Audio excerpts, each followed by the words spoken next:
다 같이 사도신경으로 신앙 고백하시면서 고난주간 특별 새벽 예배 수요일 예배를 우리 하나님 앞에 드리겠습니다.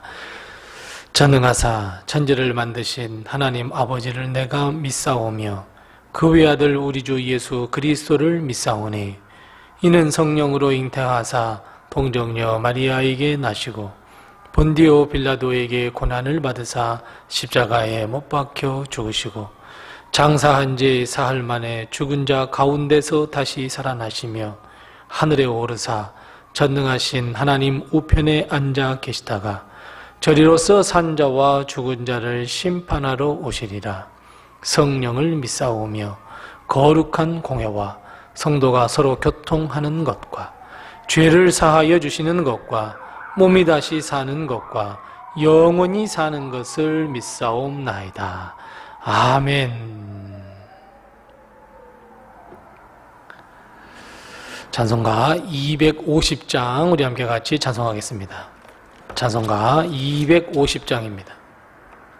찬송가 250장 우리 함께 같이 찬송합니다. 찬송가 250장입니다. 함께 같이 찬송합니다. 구주의 십자가 보혈로 죄 씻음 받기를 원하네. 내 죄를 씻으신 주 이름 찬송합시다. 찬송합시다. 찬송합시다. 내 죄를 씻으신 주 이름 찬송합시다. 죄악을 속하여 주신 주 내 속에 들어와 계시네. 십자가 앞에서 주 이름 찬송합시다.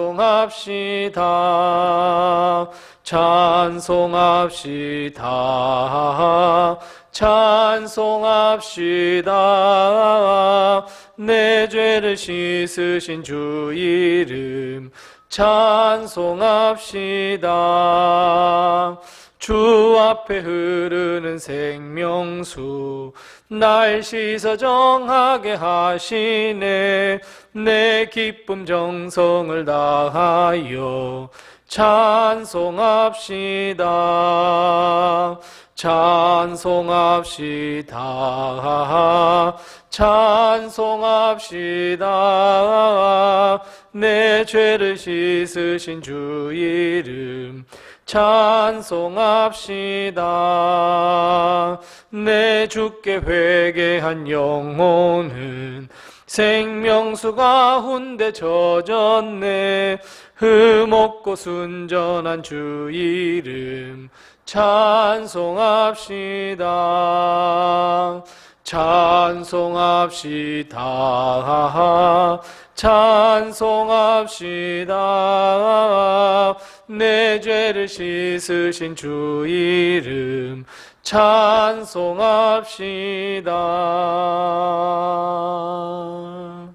아멘. 오늘의 시간 하나님께서 우리에게 주시는 말씀은 신약성경 마태복음 26장 말씀입니다. 신약성경 마태복음 26장 69절 말씀부터 마지막 75절 말씀입니다. 신약성경 48면에 있는 마태복음 26장 69절 말씀부터 마지막 75절 말씀까지 우리 같이 한 목소리로 봉독합니다. 신약성경 48면에 있습니다. 마태복음 26장 69절 말씀부터 마지막 75절 같이 한 목소리로 봉독하겠습니다. 베드로가 바깥 뜰에 앉았더니 한 여종이 나와 이르되 너도 갈릴리 사람 예수와 함께 있었도다 하거늘 베드로가 모든 사람 앞에서 부인하여 이르되 나는 내가 무슨 말을 하는지 알지 못하겠노라 하며 안문까지 나아가니 다른 여종이 그를 보고 거기 있는 사람들에게 말하되 이 사람은 나사렛 예수와 함께 있었도다 하며 베드로가 맹세하고 또 부인하여 이르되 나는 그 사람을 알지 못하노라 하더라. 조금 후에 곁에 섰던 사람들이 나와 베드로에게 이르되 너도 진실로 그 도당이라 내 말소리가 너를 표명한다 하거늘 그가 저주하며 맹세하여 이르되 나는 그 사람을 알지 못하더라 하니 곧 닭이 울더라. 이에 베드로가 예수의 말씀에 닭 울기 전에 내가 3번 나를 부인하리라 하심이 생각나서 밖에 나가서 심히 통곡하니라. 아멘. 오늘도 하나님께서 우리 교회와 성도님들의 가정에 큰 은혜와 축복을 베풀어 주시고 고난주간을 맞이하는 우리들에게 하늘의 위로를 베풀어 줄 줄로 믿습니다. 베드로는 예수님의 12제자 중에서 수제자였습니다. 베드로는 주님께서 너희는 나를 누구라 하느냐라고 하는 질문에 주는 그리스도시요 살아계신 하나님의 아들이십니다 고백을 했으며 또 물 위를 걸으신 주님을 보고 나도 걷게 해달라고 한 뒤에 물 위를 걸었던 제자이기도 합니다. 그래서 주님은 베드로를 너무너무 사랑하셨습니다. 그런데 우리가 잘 알듯이 베드로는 주님을 배신했습니다. 예수님께서 제자들에게 말씀하신 대로 겟세마네 동산에서 기도하신 후에 잡혀갔습니다. 베드로는 그래도 수제자답게 주님을 따랐습니다. 사람들이 예수님을 어떻게 하는지 궁금하기도 했습니다. 그래서 모든 사람들이 다 예수님을 버리고 도망갔지만 그래도 베드로는 주님을 따라갔습니다. 재판 상황을 지켜보던 베드로에게 어떤 여종이 이렇게 이야기합니다. 예수님과 함께 있던 자라고 손가락질을 하게 됩니다. 베드로는 태연하게 이 사실을 부인했습니다. 조금 있다가 또 다른 여종이 똑같은 말과 함께 베드로를 추종자로 지목했습니다. 베드로는 태연함을 넘어서 예수님을 모른다고 맹세하며 부인했습니다. 잠시 후에 또 다른 사람이 똑같은 이유로 베드로를 지목했습니다. 그러자 베드로는 강력하게 예수님을 모른다고 부인하면서 어땠습니까? 예수님을 저주까지 했습니다. 예수님의 면전에서. 뿐만 아니라 절대로 모르는 사람이라고 맹세까지 하고 말았습니다. 사실 여러분, 베드로는 얼마나 무서웠겠습니까? 베드로는 그런 사람입니다. 예수님의 명령에 따라서 물 위를 걸었습니다. 근데 밀려오는 파도를 보고 놀라 물속에 빠져들어가자 예수님께 구해달라고 외쳤던 베드로였습니다. 곰곰이 한번 생각해 보세요. 베드로는 어부입니다. 그 갈릴리 바닷가에서 태어나서 그 갈릴리 바닷가에 살던 사람입니다. 수영 못했을까요? 할 수 있었습니다. 그런데 당장에 물로 빠져드니까 무서워서 당장 예수님께 구원해달라고 소리쳤습니다. 어찌 보면 베드로는 겁쟁이였습니다. 베드로도 얼마나 무서웠겠습니까? 잘못하면 예수님과 함께 죽임당할 것, 그 생각이 들자 베드로는 주님을 모른다고 부인하고 주님의 면전에서 저주를 퍼붓습니다. 심지어 우리가 잘 아는 대로 주님께서 닭 울기 전에 내가 나를 3번 부인할 것이다 이미 예언의 말씀을 하셨는데 그것이 마음속에 깊이 간직하고 그러지 않겠다고 몇 번이나 다짐하고 몇 번이나 호언장담했는데 결국 베드로는 죽음이라는 두려움 앞에 결국 주님을 3번이나 부인하고 말았습니다. 여러분 가만히 보십시오. 베드로를 고발한 사람이 누구입니까? 힘 있는 사람이었습니까? 제사장이었습니까? 바리새인들이었습니까? 아니었습니다, 여러분. 보잘것없는 요종들이었습니다. 힘없는 사람들이었습니다. 힘없는 자들이 겨우 손가락질하는 거 그거 하나만으로도 베드로는 너무너무 무서워서 주님을 부인하고 말았습니다. 어떻게 그렇게 우리하고 똑같은지 모릅니다. 우리도 삶을 살면서 주님을 부인할 때가 한두 번이지 아니지 않습니까? 주님을 부인하고 죄의 길로 걸어가되 마음껏 걸어가 버린 우리 삶 종종 발견하지 않습니까? 다른 사람들이 손가락질하면서 예수 따르는 사람이라고 예수쟁이라고 하면 우리는 뭐라고 합니까? 자연스럽고 당당하게 우리는 예수님을 부인할 때가 있지 않습니까? 하나님의 사명과 하나님의 맡기신 일에 대해서 우리 얼마나 많이 부인하고 계십니까? 어떻게 해야 할까요? 베드로는 이미 엎질러진 물 앞에서 여러분 어떻게 했습니까? 우리 다 같이 본문 75절 말씀 한번 같이 읽어보겠습니다. 75절 말씀 같이 읽습니다. 이에 베드로가 예수의 말씀에 닭 울기 전에 내가 3번 나를 부인하리라 하심이 생각나서 밖에 나가서 심히 통곡하니라. 아멘. 예수님을 부인한 베드로는 더 이상 예수님의 모습을 볼 수가 없었습니다. 주님의 재판이 어떻게 흘러가는지 그 자리에 있을 수조차도 없었습니다. 예수님과 같은 공간에 있을 수조차 없었습니다. 주님의 말씀이 떠올랐습니다. 결국 베드로는 눈물을 흘렸습니다. 통곡의 눈물입니다. 맞습니다. 베드로 회개는 눈물의 회개입니다. 통곡하는 회개였습니다. 자기 자신의 행동을 후회하는 통곡의 회개였습니다. 나중에 시간이 흘러 부활하신 예수님께서 베드로를 찾아오셨습니다. 요한복음의 이야기입니다. 주님은 베드로가 3번 부인하는 것에 아랑곳하지 않으셨습니다. 베드로에게 나를 사랑하느냐고 3번이나 물으셨습니다. 베드로는 역시 자신 있게 내가 주님을 사랑하는지 주님께서 아십니다 고백합니다. 자, 여러분, 3번 부인한 베드로가 주님께서 3번 나를 사랑하느냐고 물으셨을 때 평소처럼 자신 있게 대답했을까요? 아니면 자신 없게 머뭇거리면서 대답했을까요?